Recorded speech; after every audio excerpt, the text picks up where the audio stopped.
Hello and welcome to my class. I am Neetu Karmakar. आज हम पढ़ने वाले हैं क्लास 11 का पहला chapter the living world.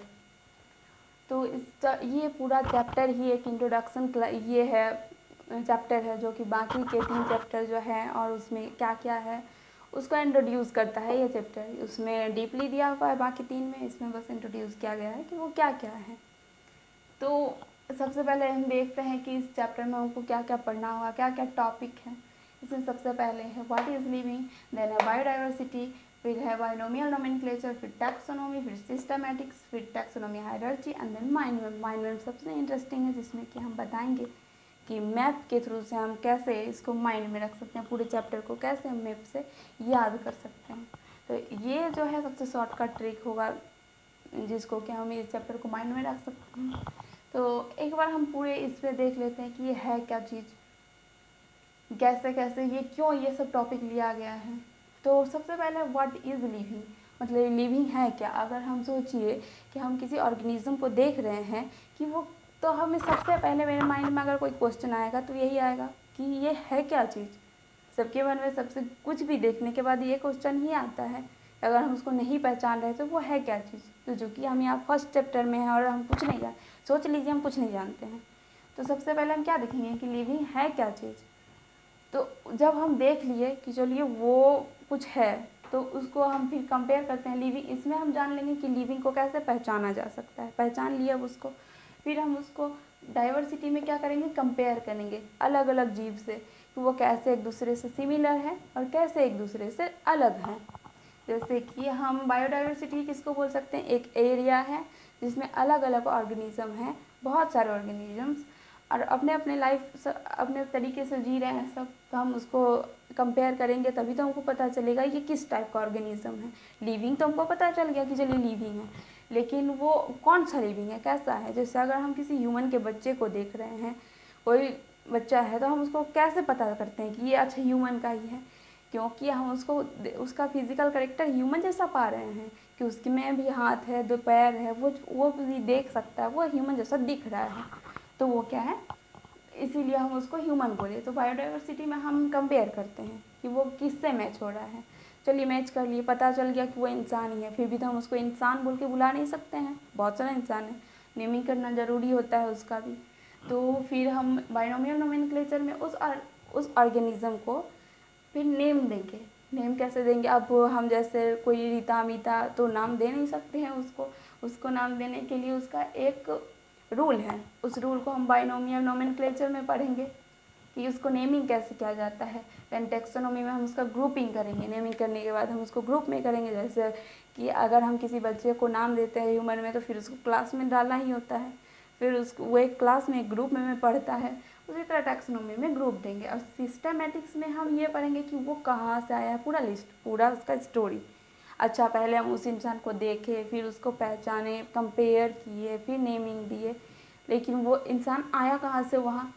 Evolution मतलब इसके ओरिजिन तक की स्टोरी को हम सिस्टमैटिक्स में पढ़ेंगे। हालांकि ये तीनों टॉपिक एक दूसरे से रिलेटेड है, जब हम पढ़ाएंगे तो तीनों को साथ में ही पढ़ाएंगे तो ज़्यादा अच्छा से डिफाइन कर पाएंगे कि ये कैसे एक दूसरे से रिलेटेड है।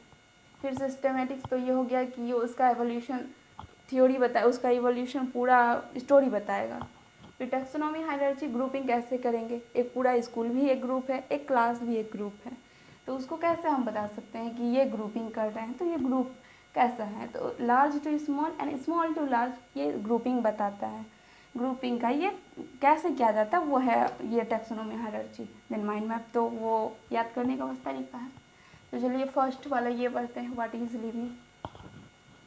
व्हाट इज़ लिविंग में देखते हैं कि कैसे हम पहचानेंगे। सबसे पहले तो पहचानना होगा। चलिए हम देख लिए इंसान के उस बच्चे को, अब उसको पहचानते हैं वो लिविंग है कैसे। लिविंग को जानने के लिए सबसे पहले साइंटिस्ट ने सोचा कि ऐसा है कि कैसे पहचाना गया। ऐसा नहीं है कि नहीं पहचानते थे साइंटिस्ट और ये सब पॉइंट लिए और उसके बाद पहचाने, वो बस एक ऐसा दे रहे थे कि कैसे लिविंग कैसे दूसरे से डिफरेंट है, कैसे किस आधार पर हम कह सकते हैं कि अच्छा ये चीज़ है तो वो लिविंग है। तो वो क्या क्या दिया गया, growth, reproduction, consciousness and metabolism, इतना चीज़ लिविंग को डिफाइन करने के लिए दिया गया। और कोई एक कोई एक सिर्फ लिविंग को डिफाइन नहीं कर सकता, इसीलिए चारों को साथ में रखा गया। नहीं तो हम ऐसे भी तो कर सकते हैं कि जिसमें ग्रोथ हो रहा है वो लिविंग है, लेकिन ये पॉसिबल क्यों नहीं है, वो हम बताते हैं कि क्यों सिर्फ ग्रोथ लिविंग को डिफाइन करने के लिए इनफ नहीं है। क्योंकि अगर हम ग्रोथ देखें तो नॉन लिविंग में भी ग्रोथ होता है। हाँ, नॉन लिविंग में ग्रोथ कैसे होता है वो बताते हैं कि माउंटेन जब उतना बड़ा है, वो अचानक से बड़ा हुआ हो या फिर धीरे धीरे धीरे धीरे लाखों करोड़ों साल बाद बड़ा हुआ, लेकिन ग्रोथ तो हुआ उसमें, सर्टेन ग्रोथ हो या टाइम के साथ बहुत सारा टाइम लेने के बाद ग्रोथ हो, लेकिन ग्रोथ तो हो रहा है, तो क्या वो लिविंग हो जाएगा? नहीं, पॉसिबल ही नहीं है कि एक माउंटेन लिविंग हो। वो तो हमको पता ही है कि वो लिविंग है ही नहीं। तो अगर ग्रोथ लिविंग का सिर्फ अकेला करेक्टर को शो करता कि चलिए जिसमें ग्रोथ हो रहा है वो लिविंग है, तो फिर माउंटेन भी तो लिविंग हो जाता। इसीलिए ये पॉसिबल नहीं है कि सिर्फ ग्रोथ जो है वो लिविंग को डिफाइन करे। फिर यूनिसेलुलर को अगर देख लें तो यूनिसेलुलर सेल डिवीजन करके क्या डबल सेल का तो ऑर्गेनिज्म बन नहीं जाएगा, वो सिंगल सेल का ही रहेगा। तो उसको सिंगल सेल है, उसमें ग्रो नहीं हो रहा था, नॉन लिविंग है? नहीं, वो यूनिसेलुलर जरूर है लेकिन वो नॉन लिविंग नहीं है, वो भी लिविंग है। तो इसीलिए ग्रोथ इनफ नहीं है लिविंग को डिफाइन करने के लिए। तो नेक्स्ट पॉइंट को भी लिया गया कि रिप्रोडक्शन को भी लेते हैं। चलिए देखते हैं दोनों मिलकर ही डिफाइन कर पाते हैं कि नहीं लिविंग को। सिर्फ रिप्रोडक्शन भी इनफ नहीं है लिविंग को डिफाइन करने के लिए। कैसे, वो बताते हैं कि लिविंग जैसे कि लिविंग रिप्रोड्यूस करता है वही लिविंग है, ऐसा हम नहीं कह सकते हैं कि एक जनरल रिप्रोडक्शन है क्या। सबसे पहले यह बताना जरूरी था कि रिप्रोडक्शन है क्या। रिप्रोडक्शन है अपने जैसे इंडिविजुअल्स को नेक्स्ट जनरेशन बनाना, मतलब अपने जैसे इंडिविजुअल्स को बनाना, ये है रिप्रोडक्शन है। काउज ऑफ नेक्स्ट जनरेशन, सबसे अच्छा वर्ड यही होगा, लाइन यही होगा कि काउज ऑफ नेक्स्ट जनरेशन, जो नेक्स्ट जनरेशन को काउज करता है, अपने जैसे एक और पीढ़ी दूसरा पीढ़ी को बनाता है, वो है रिप्रोडक्शन। तो रिप्रोडक्शन किस में होता है? रिप्रोडक्शन जिसमें होता है वो अगर लिविंग होता है तो फिर बहुत सारा ऐसा कपल भी तो होता है जो कि अनफर्टाइल है, उसका नेक्स्ट जनरेशन नहीं हो पा रहा है, तो क्या वो नॉन लिविंग हो जाएगा? वो भी तो हम जैसे इंसान ही है, तो वो नॉन लिविंग कैसे हो सकते हैं? तो फिर ये इनफ नहीं है बताने के लिए कि जिसमें रिप्रोडक्शन हो रहा है वही लिविंग है, बाकी का नहीं, जिसका हो रहा है वो नॉन लिविंग है। क्योंकि फिर तो म्यूल जो कि डंकी और हॉर्स के कॉम्बिनेशन से जो बना है, जो नेक्स्ट जनरेशन काउज नहीं करता है, दिखता तो वो सेम ही है, लगभग डंकी और म्यूल सेम ही दिखता है, तो क्या वो डंकी नेक्स्ट जनरेशन काउज कर सकता है तो वो लिविंग होगा, और म्यूल नहीं कर सकता है तो वो नॉन लिविंग होगा? ऐसा तो पॉसिबल ही नहीं है। इसीलिए रिप्रोडक्शन सिर्फ इनफ नहीं है लिविंग को डिफाइन करने के लिए। फिर हनी बी का भी एक एग्जांपल दे सकते हैं कि हनी बी में वर्कर बी जो होता है वो रिप्रोडक्शन से उसका कोई मतलब नहीं, वो बस वर्कर है, वो काम ही करने में पूरा लाइफ स्पेंड कर देता है, लेकिन फिर भी वो लिविंग है, उसको तो नॉन लिविंग नहीं बोल सकते हैं। फिर तो मतलब कि रिप्रोडक्शन भी अकेले लिविंग को नहीं कर सकता है डिफाइन। फिर कॉन्शियसनेस का सबसे अगर सटीक वर्ड बोले तो ये होगा कि रिस्पॉन्स, हम लोग जो रिस्पॉन्स करते हैं किसी भी एक्शंस पर, वो क्या है? कॉन्शियसनेस है। कॉन्शियसनेस को हम ऐसे भी बोल सकते हैं कि सर्टेन होने वाला भी होता है, और फिर सोच समझ के जो करते हैं वो भी एक रिस्पॉन्स होता है। जैसे हम अगर कोई गर्म चीज़ छूते हैं तो हमको सोचने का ज़रूरी नहीं पड़ता है कि हम छुएगा, हमको गर्म लग रहा है तो हम हाथ हटाएंगे, नहीं, ऐसा नहीं होता है, ऑटोमेटिक हाथ हट जाता है, जैसे टच हुआ हाथ हटा, तो वो क्या है? सर्टेन चेंज है, उसके लिए सोचने का ज़रूरी नहीं पड़ता, वो बॉडी अपने आप रिस्पॉन्स करता है। और कुछ ऐसा रिस्पॉन्स होता है जो सोच समझ के करते हैं, जैसे कि अगर हम कहीं जा रहे हैं, कोई पीछे से आवाज़ दे रहा है तो उस आवाज़ में हम पीछे पलट के देखना, वो भी तो रिस्पॉन्स है। तो क्या एक ऐसा आदमी जो कि हॉस्पिटलाइज्ड है और जिसका बॉडी प्रॉपरली वर्क नहीं कर रहा है, माइंड प्रॉपर वर्क नहीं कर रहा है, उसका हार्ट भी वर्क नहीं कर रहा है, उसकी जगह मशीन लगाकर उसका सर्कुलेटरी सिस्टम को मेंटेन किया जा रहा है, तो क्या वो कॉन्शियसनेस नहीं शो कर रहा है? तो वो नॉन लिविंग होगा? कैसे पॉसिबल है? वो भी तो इंसान है, वो भी अभी तक उसके अंदर सांस चल रहा है, सब कुछ वो अभी तक ठीक है, वो भले उसका ब्रेन वर्क नहीं कर रहा है लेकिन वो अभी तक मरा तो नहीं है, तो वो नॉन लिविंग कैसे हो सकता है? तो मतलब कि वो भी लिविंग है, लेकिन अगर हम सिर्फ कॉन्शियसनेस के आधार पर देखें तो वो कॉन्शियसनेस शो नहीं कर रहा है तो उसको नॉन लिविंग में कर देना चाहिए, लेकिन ये तो पॉसिबल ही नहीं है। तो इसीलिए उसको भी लिविंग में रखा गया। देन हम लास्ट वाला पढ़ते हैं कि मेटाबॉलिज्म। मेटाबॉलिज्म ये सबसे इम्पॉर्टेंट है, जो कि ये क्या शो करता है कि बॉडी में केमिकल रिएक्शन, हम लोग के बॉडी के अंदर ये मेटाबॉलिज्म दिखता नहीं है कि कैसा होता है, लेकिन वो होता है बॉडी के अंदर केमिकल रिएक्शन। मतलब फूड टू एनर्जी में हम लोग का जो फूड टू एनर्जी या सेल का कोई भी नीड बोल लें कि नीड को कंप्लीट करने के प्रोसेस में जो रिएक्शन होता है, केमिकल रिएक्शन होता है, वो है मेटाबॉलिज्म। मेटाबॉलिज्म 2 कैटेगरी में हम इसको बांट सकते हैं कि या बोले कि 2 पार्ट में कंप्लीट होता है या मेटाबॉलिज्म। केमिकल रिएक्शन में सिर्फ ऐसा तो होगा नहीं कि सब जुड़ रहा है, जो भी जा रहा है वो जुड़ रहा है, कुछ टूट रहा है मॉलिक्यूल, कुछ मॉलिक्यूल जुड़ रहा है। तो मतलब दोनों टूटने और जुड़ने दोनों को मिलाकर होने वाले प्रोसेस को मेटाबॉलिज्म कहते हैं। तो अलग अलग अगर इसको कैटेगरी में बांटें कि टूटने वाले process molecule, small molecule to large molecule और large molecule to small molecule में चेंज होने वाले मेटाबॉलिज्म को अगर देखें तो वो कैसा होता है, इसको जो है वो 2 पॉइंट में हम बांट सकते हैं, या बोले कि मेटाबॉलिज्म 2 पॉइंट में कंप्लीट होता है, 2 पार्ट में, एक कैटाबॉलिज्म एंड एक होता है एनाबॉलिज्म। कैटाबॉलिज्म होता है large molecule to small molecule, और ये एनाबॉलिज्म जो होता है वो small molecule to large molecule में होता है। मतलब इसमें जो एक बड़ा जैसा मॉलिक्यूल होता है वो टुकड़ों में बट जाता है, और इसमें टुकड़ों में बटा हुआ मॉलिक्यूल स्मॉल जाके लार्ज मॉलिक्यूल में बनकर एक अच्छा ये बनाता है, लार्ज मॉलिक्यूल बनाता है।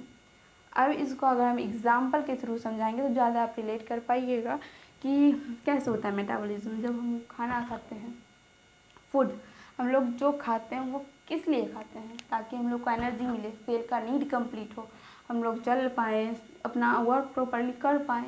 वो कैसे पॉसिबल होता है, जब हम लोग ये फूड को लेते हैं तो वो क्या होता है, मुंह में जाता है, पहले हम उसको चर्न करते हैं और स्मॉल मॉलिक्यूल में तोड़ते हैं। मॉलिक्यूल तो नहीं बोल सकते हैं उसको, लेकिन मान लीजिए कि एक लार्ज मॉलिक्यूल है फूड जो हम लोग खाएं, उसको तो पहले स्मॉल मॉलिक्यूल में चेंज किए मुंह में, फिर डाइजेशन हुआ उसका, डाइजेशन में भी तो वो और उसका होते जाता है, वो और जितना बोले कि उतना स्मॉल मॉलिक्यूल में वो चेंज होता है। तो डाइजेशन इसका एक अच्छा एग्जांपल है एनाबॉलिज्म का। रेस्पिरेशन में सिमिलर ऐसा ही होता है, उसमें भी large molecule to small molecule में चेंज होता है। डाइजेशन में हम लोग जब वो करते हैं तो वो फूड से ये तक चर्न करने के बाद जो बोलस हुआ वहाँ तक बना, वो क्या है, large molecule to small molecule, तो वो एनाबॉलिज्म हुआ। फिर जब स्मॉल इंटेस्टाइन में एमिनो एसिड शक करते हैं, उसका स्मॉल इंटेस्टाइन का जो ये माइक्रोविलीज होते हैं, उससे जो एमिनो एसिड शक होता है, वो शक होने के बाद क्या होता है, वो एमिनो एसिड का क्या कार्य है। ऐसा तो नहीं है कि कोई काम ही नहीं है, एमिनो एसिड शक हुआ और पूरा ब्लड में ऐसे ही चल रहा है फिर रहा है, ऐसा नहीं है कि उसका अभी प्रॉपर वर्क है तभी तो वो लिया है, तभी तो वो फूड से सिर्फ एमिनो एसिड को बनाने के बाद बाकी का वेस्ट निकाला जाता है। तो ये एमिनो एसिड जो है वो है स्मॉल मॉलिक्यूल, नहीं ये तो है नहीं, एमिनो एसिड है स्मॉल मॉलिक्यूल, एंड ये एमिनो एसिड जो है वो मिलने के बाद प्रोटीन बनता है। ये एमिनो एसिड यहाँ बना जो कि एनाबॉलिज्म सर कैटाबॉलिज्म में उसको होना चाहिए था, ये कैटाबॉलिज्म में होना चाहिए था।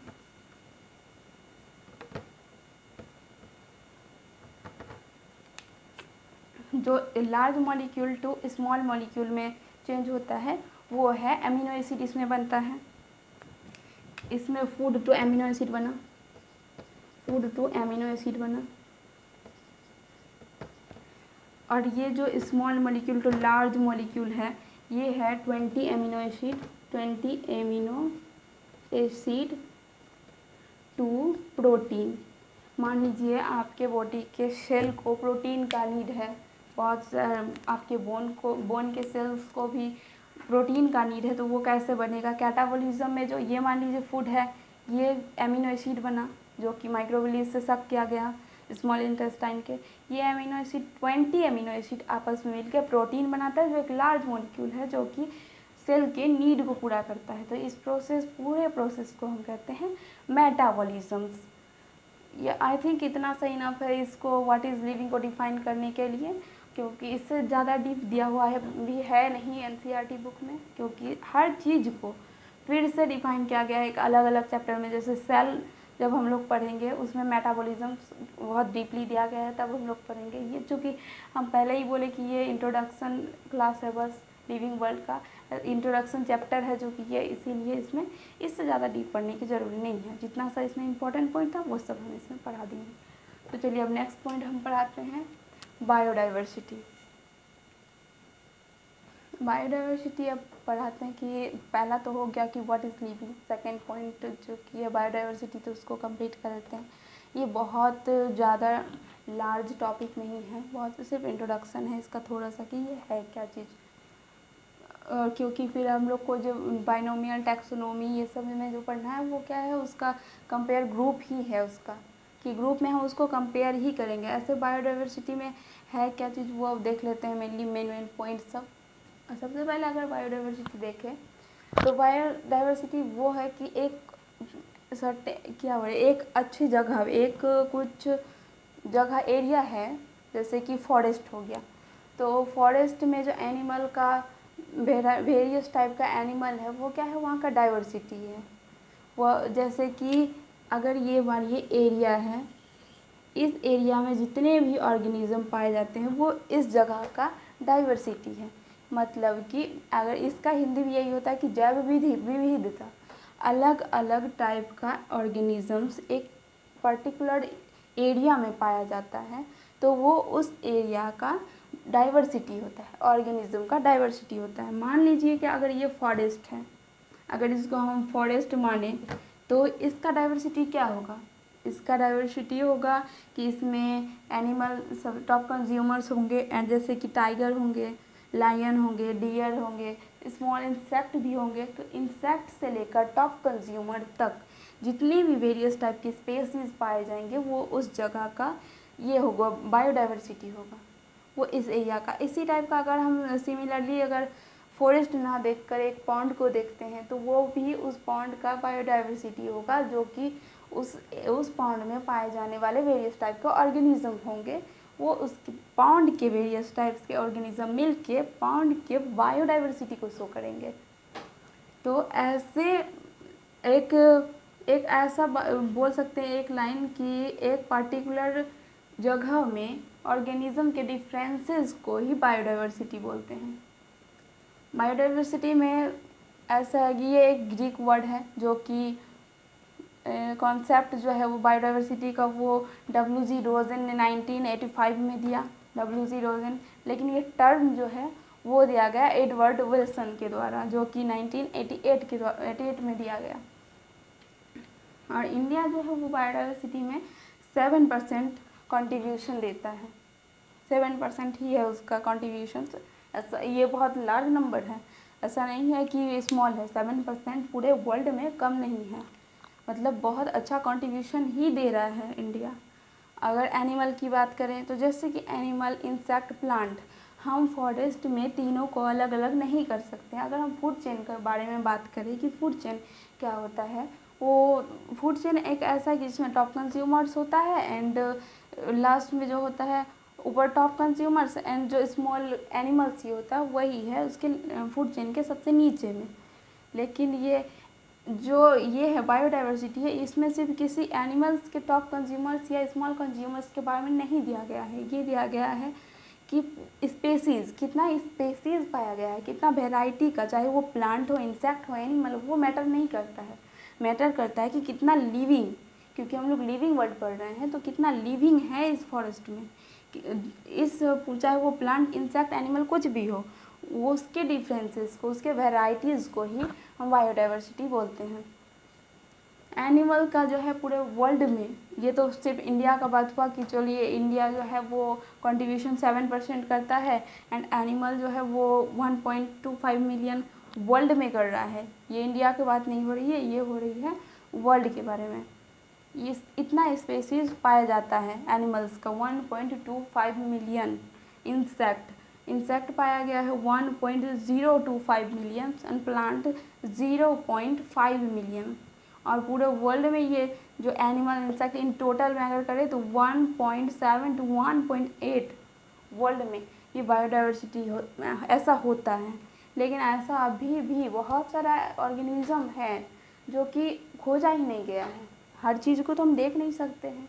बहुत सारा ऐसा ऑर्गेनिज्म है जो जिसको हम लोग पहचाने भी नहीं, वो एक्सटिंक्ट हो गया, हम लोग को पता भी नहीं चला कि वो था या नहीं था, उसका कोई अस्तित्व ही नहीं रहा, क्योंकि साइंटिस्ट हर एक को ऑर्गेनिजम्स को तो पहचान नहीं पाए।